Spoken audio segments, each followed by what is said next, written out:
Pangilinan sabay po tayo. Pangilinan Pangilinan ayan po.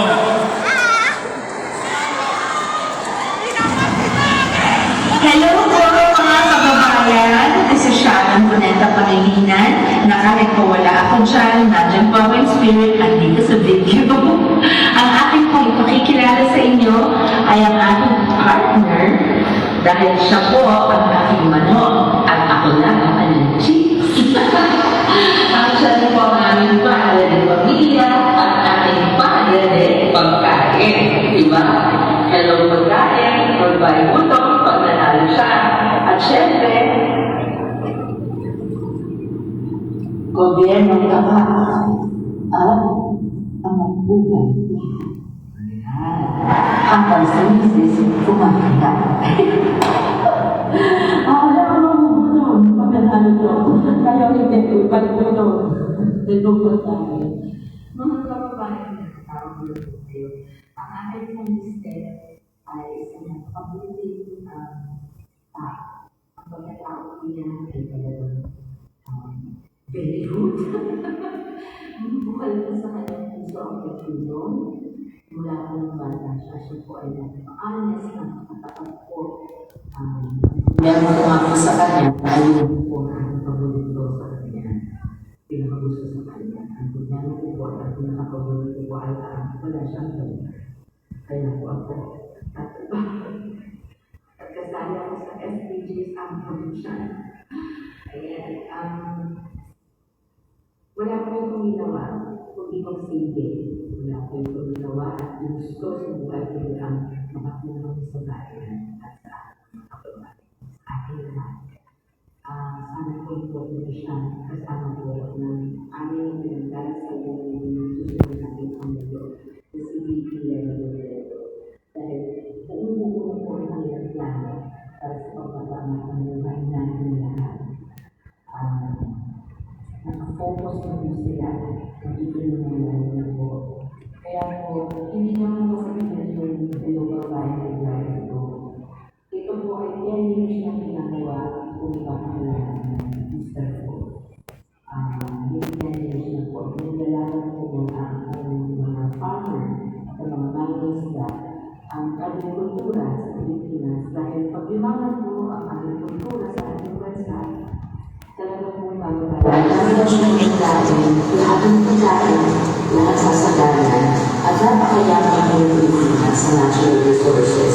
At sa ating nilagay po mga kapit bansa natin sa Southeast Asia, kung paano kanilang paral, hindi po natin magpinagkakit kaya ito natin important at sa ating paraan kung paano solusyonan ang mundo sa ating bansa.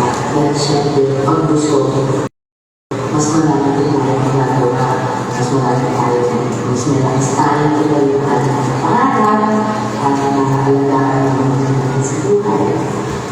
Sana po ay sa dalagang ni Mario, ibobote ko, BNP for President and Kiko for Vice President, number 7 po sa Balota si Kiko. At ito po siya, ang isang partner ko. Senator Kiko Pangilinan for Vice President. God bless you, Kiko. Uwi ka na kung tapos ito na, wala na mapala. Mga kababayan, Senator Kiko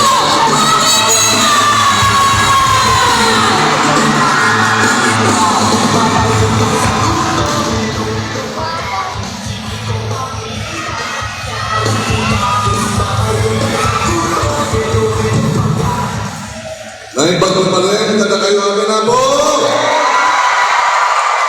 Sa Santa Ignacia, mabuhay! Agyaman na po, Diyos Kendina, magandang hapon sa inyong lahat, dito po sa Tarlac, dito po sa Santa Ignacia. Talaga pong hindi ko inakaalang ganito karami ang nandito sa loob ng ating gymnasium. Patingin muna natin ang ating mga kasamahan na magiging kasangga natin. Kung sakali sa Senado, napakahalaga ng Senado at kinakailangan ng mga tulong ng ating mga senador. Kasama natin bilang isang human rights lawyer, din ng College of Law ng Lasal, nung ako'y single pa at batang abogado, may mga kaso kami, collaboration kami, nagtutulong kami sa usapin ng human rights at magiging senador, Chair Jokno.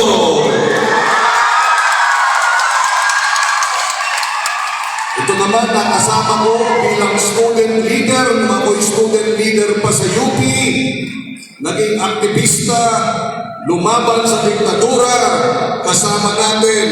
Siya rin ay naging student leader at naging kasamahan din sa UP College of Law, magiging Senador Alex Lacson. Isa pang naging student leader nung panahon namin sa UP, nakasama ko sa University Student Council nung ako'y University Councilor pa lamang. At siyempre, naging gobernador, naging congressman at magiging senador, Eddie Manila.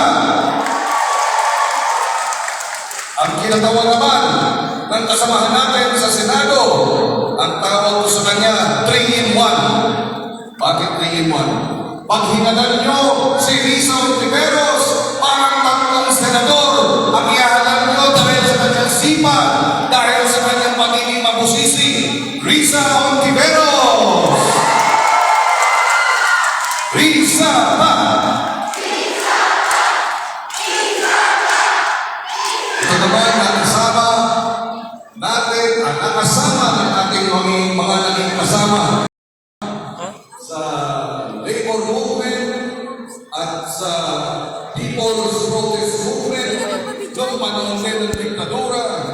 Matalik na kaibigan ng aking matalik na kapatid na yumaon na si Chito Gascon, ang magiging senador, abogado, Sani Batula.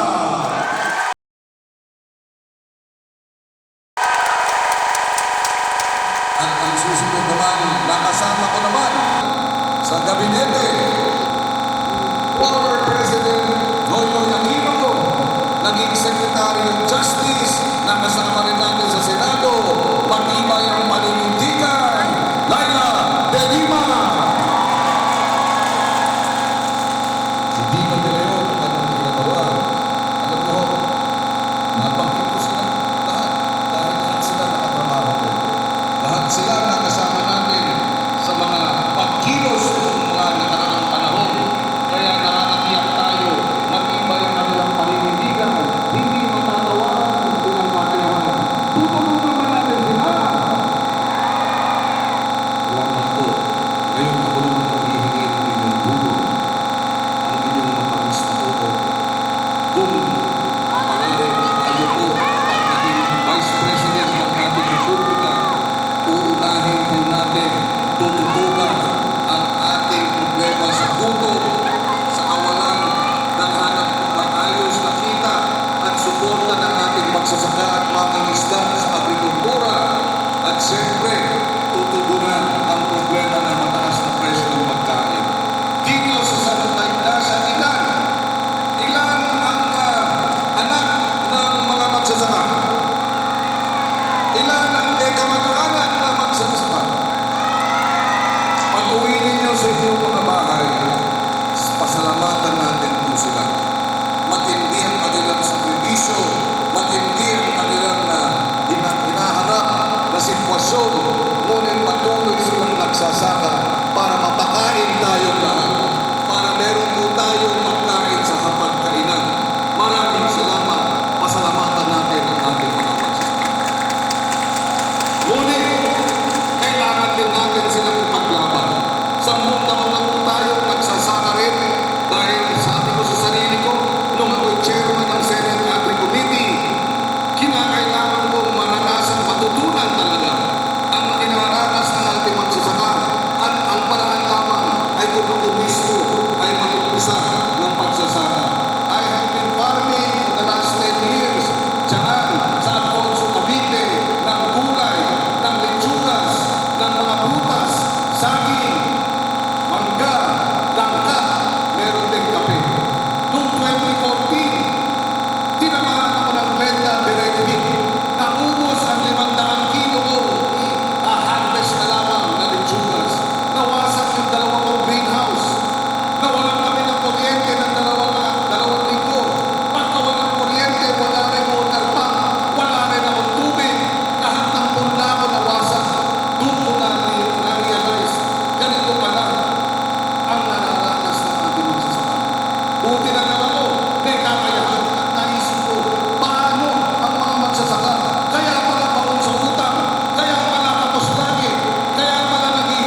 bababa ang presyo ng pagkain, magiging abot kamay na ang pagkain, lahat na po tayo makikinabang, mawawala na ang matinding gutom. Kaya hello pagkain, goodbye. Sabi ni Vice President Lenny sa pag-iikot niya, pag tayo ay pipili ng mga kandidato na ating bibigyan ng ating boto, kinakailangan may resibo. Ito po ang resibo. Noong 2016, nanalo po ako dito sa Tarlac. Salamat po sa suporta niyo.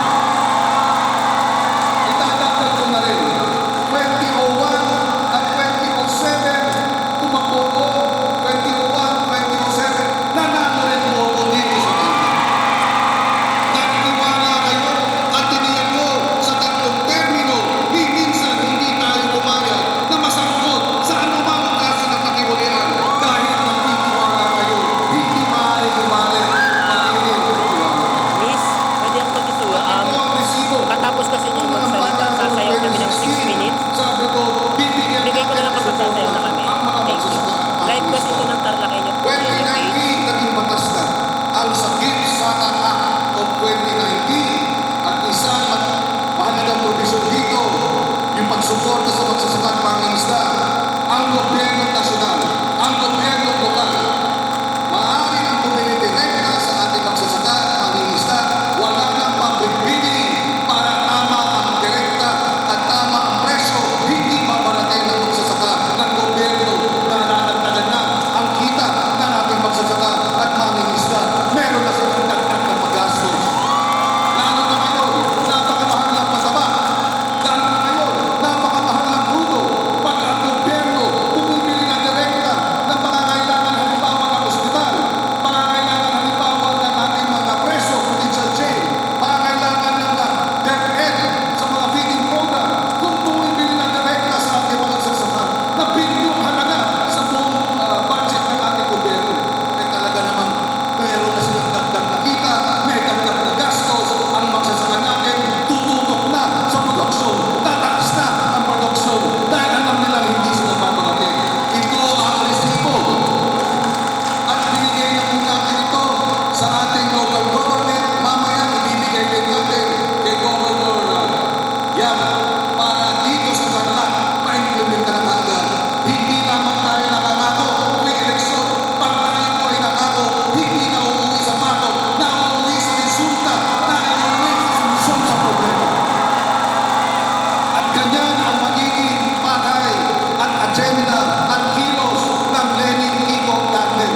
Si Vice President Lenin, nakita naman natin nung panahon ng pandemya dito sa Tarlac, sa Bacolod, sa Cavite, sa Cebu, sa Bicol, lahat ng mga tumanggap ng mga frontliners ng PPE, nauna pa ang OVP kaysa sa DOH, talagang binigyan ng importansya, mabilis na kilos. At hindi lamang PPE, sa paggawa pa ng PPE, nabigyan ng trabaho ang ating mga kababayang mananahe. Ang ginawa ng OVP, pinulong ang mga mananahe na walang trabaho. Binigyan sila ng materyales para gumawa ng PPE. Nabigyan ang ating mga doktor, mga nurse ng PPE. Nabigyan pa ng trabaho yung ating mga mananahe. Ganyan ang gobyernong tapat. Kaya kung track record lang ang pinag-uusapan, alam po natin lahat, ang tandem na walang bahid ng katiwalian, ang tandem na mayroong resibo sa serbisyo publikong tapat, walang iba, kung hindi ang Lenin Kiko Tandem.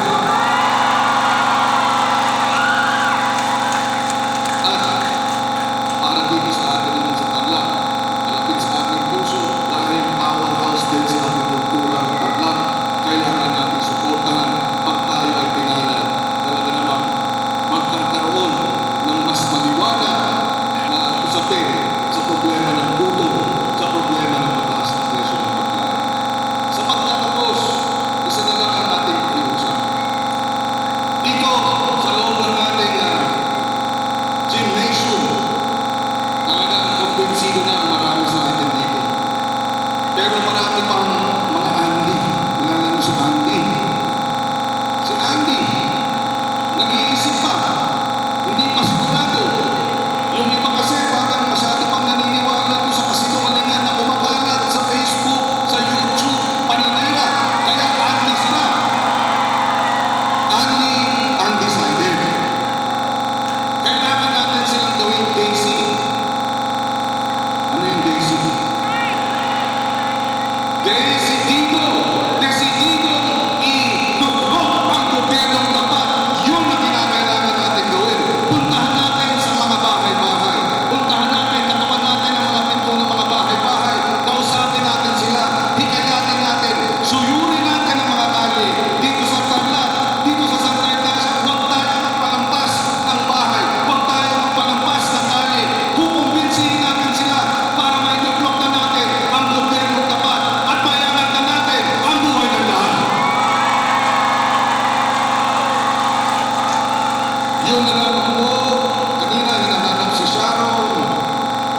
Nagtitiwala ako sa Diyos, nagtitiwala ako sa sambayan ng Pilipino. Lalaban ako. Lalaban tayo. Manny Kiko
matulungan kayo lahat. Napakahalaga po ng eleksyon na darating. Hindi lang po ito labanan ng mga kandidato, pero labanan po ito ng klase ng politika at pamamahala na pinapangako natin sa inyo. Ang aming pangako, gobyernong tapat. Tama, para umangat ang buhay ng lahat. Pero ano po ang gustong sabihin niyan? Pag sinabi po natin gobyernong tapat, gusto natin sabihin gobyernong hindi korap. Hindi po natin kinakailangan ng gobyernong hindi malinis. Dahil napakita na po namin sa Office of the Vice President na kahit konti yung pondo, basta napapangalagaan ang pera ng bayan, maraming matutulungan. Kahit po napakaraming pondo, kung hindi malinis ang pamahalaan, hindi pa rin natutulungan, lalo na yung mga naiiwan. Pag panahon po ng eleksyon, napakarami kayong pangako na maririnig. Di ba? Marami sa inyong bibisitang mga kandidato. Lahat ng mga bibisitang kandidato may pangako. Meron mga plataforma. Pero ang sa akin lang po, dapat hindi tayo basta-basta naniniwala. Para paniwalaan natin ang kanilang pangako, dapat po tingnan natin ano ba yung ginagawa nila nung wala pang eleksyon. Dahil pag may eleksyon, masipag lahat. Pag may eleksyon, talagang lahat manliligaw. Pag may eleksyon, bibisita sa mga communities. Pag may eleksyon, maraming pangako. Pero tingnan po natin, ano ba yung track record nito? May eleksyon ba o wala? Tumutulong ba sila? Pag nagkakaroon ng bagyo o anumang sakuna, makikita mo ba sila? Gaya lang po ng pandemya. Gaya po ng pandemya. Tingnan natin yung mga kumakandidato ngayon. Tanungin natin, asan ba kayo nung panahon ng pandemya marami yung nangangailangan? Malakas po yung loob kong sabihin ito sa inyo dahil ako po may pandemya o wala, eleksyon o wala, may bagyo man o wala. Andito po kami laging tumutulong. Pag sinabi po namin mahal namin yung mahihirap, hindi lang po tayo basta maniniwala. Yung pagbigay ba ng konting pera, pagmamahal ba yun sa mahirap? Hindi yun pagmamahal sa mahirap. Ang pagmamahal sa mahirap, ginagawa mong simple yung inyong buhay para nararamdaman mo yung mga kahirapan na pinagdadaanan ng gusto mong tulungan. Pag mahal yung mahirap, sinisiguro mo na ipapagaan mo yung buhay nila. Trabahong magbibigay ng dignidad. Pag sinabi natin, mahal natin yung mga magsasaka, ang dapat tinatanong natin, paano ba natin pinakita yung pagmamahal sa magsasaka? Nung wala pang eleksyon, naisipan nyo ba na bisitahin man lang ang ating mga magsasaka, kamustahin kung ano yung kalagayan ng buhay nila? Pero baka sinasabi mo lang mahal mo yung magsasaka dahil kumakampanya ka, pupunta ka sa mga palayan, magpapalitrato, pero pag nakaupo ka na wala ka namang ginagawa para sa kanila, hindi yun pagmamahal. Kaya ang amin pong pinapangako sa inyo, pareho po ng klase ng politika na pinakita namin nung kami nakaupo at wala pang eleksyon. Isang politika na minamahal yung lahat. Malaki ka man na tao, mahirap ka man o mayaman. Isa pong klaseng politika na hindi nadadaan sa transaksyon. Isang klase ng politika na hindi tinitingnan yung kulay mo, lalo na pagkatapos ng eleksyon. Ano po yung pinapangako naming klase ng pamamahala? Ito po yung klase ng pamamahalang pinakita namin sa Office of the Vice President. Na sa panahon ng kahirapan, kami yung unang makikita ng tao. At mararamdaman ng tao na andyan kami, sasamahan sila sa kanilang paghihirap. Ito po yung klase ng pamumuno na hindi dahilan yung kawalan ng pera para makatulong. Kami po, konting-konti lang yung pondo namin sa Office of the Vice President, pero napakarami po namin communities na natutulungan. Dito lang po sa District 1, nung panahon ng pandemic, nagpadala po tayo regularly sa mga ospital, mga LGU, sa Kamiling, sa Panikin. Dito po kina Mayor Nora, nakahanap tayo ng sponsor para makapag-donate ng ilang medical equipment. Wala po kaming pera, pero may tiwala sa amin yung tao, kaya marami sa amin tumutulong. Ang klase po ng gobyernong pinapangako namin, yung klase ng gobyerno, mamahalin kayo, may eleksyon man o wala. Pag may eleksyon po kasi, nakaagawan lahat mahal kayo. Pero pagkatapos ng eleksyon, hindi na natin mahagilap. Kami po yung lahat na pinapangako namin, trabahong may dignidad. Sa mga estudyante kagaya nyo,